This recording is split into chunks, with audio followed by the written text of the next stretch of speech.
speaking via a translator. You cannot compare Greenland to Venezuela. We are a democratic country. You know what? Fuck it. You know what? When I hear stuff like that, I think to myself, bet. Okay? Bet. You kind of deserve it, okay? I'm sorry. You kind of fucking deserve it because you normalize this, you normalize the previous instance, and now it's going to happen to you. And guess what? You do actually deserve it. You're fucking asking for it, okay? I'm sorry. What the fuck is this argument? Has the US violated international law? Well, international law is really important. It's the framework, and it's for the US to set out its justifications for the actions that it's taken. But it is a complicated situation. No, it is a violation of international law. What the fuck are you talking about? It literally is. It straight up is. It doesn't matter. It doesn't matter. It's just, there is no like analysis here. It's just a straightforward violation of international law. Even Noriega was, okay? Even America's like abduction and like deposition of Noriega was a violation of international law. Like even Panama was.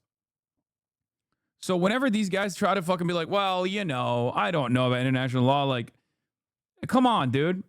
Yeah, and what's worse is they're also trying to do this. Like, they're also trying to do this with a fucking Greenland thing. British minister cannot say the U.S. should not invade Greenland. What an ally Denmark has. Dude, it's so crazy because Trump is literally looking at this and salivating. He's like, I'm going to take Greenland. I'm going to take, fuck it, dude. Colonize France. You know what I mean? Fuck it. What can you say? You can't say anything. You can't do anything. Donald Trump's going to fucking literally come over and be like, actually, you know what? It's not just Greenland. Denmark is mine too. What can you say? Nothing. It remains a complicated situation. So you're not going to say whether you think the most important thing is stability and that peaceful transition to democracy. That's what matters to Venezuela above all else, and that was the position we took before the weekend. It's still our position. So now. You're not going to say whether you think they have or haven't, just to be clear. I'm going to be clear that I believe in international law. I've long been an advocate for international law. I'm absolutely clear that is the framework that applies. Okay. Obviously, it'll be for the US to set out their justification in relation to the action that they have taken. You don't want to call it out. France, Spain. Dude, he's so brave. I don't think you guys understand the bravery necessary to be Keir Starmer, okay? The world is constantly awaiting what his next take is going to be. This guy moves the world, okay? He shocks the world every time he comes out with statements. Anyway, let's hear what the position is on not just Venezuela, because like this obviously has reverberations. This obviously has like impact on everything else. And one of the things that Trump has said is that he's going to do this to Cuba next. He might even do this to Mexico. He might do this to Colombia. But also he's going to take Greenland.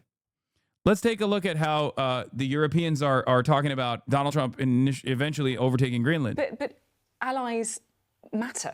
Allies influence, they pressure. I mean, let's look at Greenland, for example, right? We've had the Danish Prime Minister calling on the United States to stop the threats against a historically close ally and against another country and another people who have very clearly said they are not for sale. If Donald Trump's moves against Greenland or against, Denmark, is that a different matter? Will the UK government condemn that? First, I'll be really clear that allies do matter, which is why these careful diplomatic conversations behind the scenes are ongoing with the United States and with our European allies and Five Eyes partners. And we're not going to give a running commentary. But what about Greenland? When it comes to Greenland, Denmark and the United States, these are both NATO members. And I'm really proud that NATO has used discussion over division to ensure that these problems in the past Can you at least just say Donald Trump should not, do the same in Greenland? What I can say really clearly is I can't see this being any different to any previous conversations that need to be had between NATO members. And I find it extraordinary that you can't just say flat out that Donald Trump needs to. And I think the Venezuelan issue intervene on Greenland. The Venezuelan issue I find that extraordinary. Is obviously different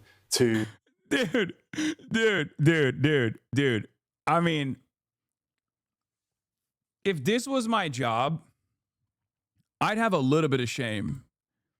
Like, if my job was to sit there and just eat America's dick, as America literally puts his dick and balls all over the fucking table, like, I at some point I'd be like, this is too much. I can't do this. I can't stand doing this.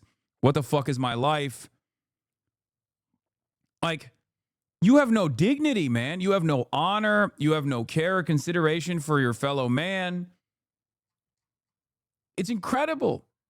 Because, like, with Greenland, at least, like, white supremacy is still a very big motivating force in this calculation, right? Like, Venezuelans are brown, they're far away, who cares, right? Gazans are brown, Israel is our ally, who cares, right? But Greenland, now, of course, there's indigenous people in Greenland, but, like, it's still under the white periphery. This is the difference between, you know, Belgium and its colonial conquest, or even Germany and its African colonial initiatives, versus colonizing and wholesale slaughtering white people, right? This was literally what caused people to go, hold on, Hitler, we were with you, right? But this is a bridge too far. What the fuck are you doing? You're taking over other white countries. You can't be doing that. You know, we have this established thing. Like, what the fuck's going on?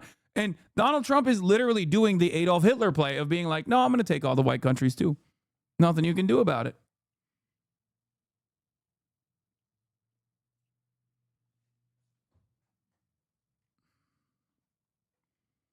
This is unironically the real appeasement. I know everybody goes like, oh, well, Adolf Hitler, you're doing appeasement against Adolf Hitler. Like, this is appeasement.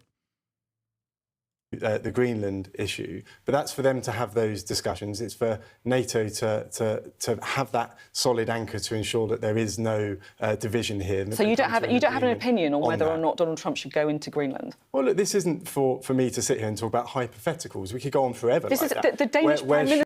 Dog, that's not a hypothetical. That's not. You might think that that's a hypothetical. That is not a hypothetical. That's what Trump is saying. Okay. Is talking about this. She's asked the US to step the threats. This is not a hypothetical. And that's why it's really important that allies stand firm and ensure that discussions. And that's because we're not giving a running commentary on that. There'll be more in the House today. Come on, guys. We're different than Venezuela. Greenland's prime minister. We are not in the situation where we're thinking that a takeover of the country might happen overnight. Prime Minister Jens Frederik Nielsen said at the press conference at the Capitol, Nuuk, speaking via a translator, you cannot compare Greenland to Venezuela. We are a democratic country. You know what? Fuck it. You know what? When I hear stuff like that, I think to myself, bet. Okay? Bet. You kind of deserve it. Okay? I'm sorry. You kind of fucking deserve it because you normalize this, you normalize the previous instance, and now it's going to happen to you. And guess what? You do actually deserve it. You're fucking asking for it. Okay? I'm sorry. What the fuck is this argument? What the fuck is this argument? I mean, look, if the game is so fucking disgusting, and if all of the other players are basically saying like, nah, it won't happen to us over and over again, as the domineering force is saying, no, it will happen to you. I mean, you might as well be begging for it, you know? You're just looking unconquered. Just looking sexy out there, you know? Unconquered. The fuck are we doing?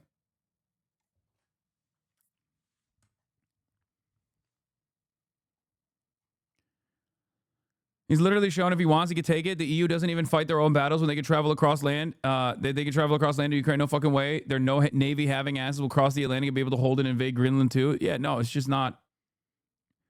Like, this kind of stuff is not supposed to happen with war, okay? Obviously, NATO is not going to disband so they can go and fight and defend Ukraine. Just like NATO is not going to disband to go and fight America. That's even dumber, right? These are both nuclear powers. One is Russia, a nuclear superpower, or a nuclear global power. And America, the nuclear superpower, right? The point is, you're supposed to apply diplomatic pressure, but they've completely given up on that. You're supposed to apply economic pressure. You're supposed to make a big fuss about it because this kind of stuff builds up. This kind of tension builds up. This kind of tension is exactly why even Donald Trump, at the end of the day, had to tell Israel, all right, we got to dial back this genocide a little bit because, you know, you're actually fucking the bag up for yourself. So the faster countries recognize that, and the faster they actually use any opportunity to make a big fuss and to try and actively entertain cutting ties with America in a meaningful fashion for one reason or the other, the more united the rest of the world is, the more peaceful this pressure campaign will be, and the faster we will dispose of this kind of naked imperialist ambition. The problem is they think they'll benefit from it as well, or rather, the international consortium of capital owners are also the same owners of the European countries as well, because they're also liberal capitalist democracies in the same way that they own the United States of America. And therefore, in a way, I'm trying to entertain like the sovereignty argument, or maybe even like the nationalistic arguments as well. I think you're taking the quote out of context. No, the quote is not being taken out of context. He's saying, or she's saying, or he's saying, sorry, that Venezuela is undemocratic. And therefore, like, deposing of the leadership was the appropriate thing to do in that situation. As though democracy has anything to do with this process.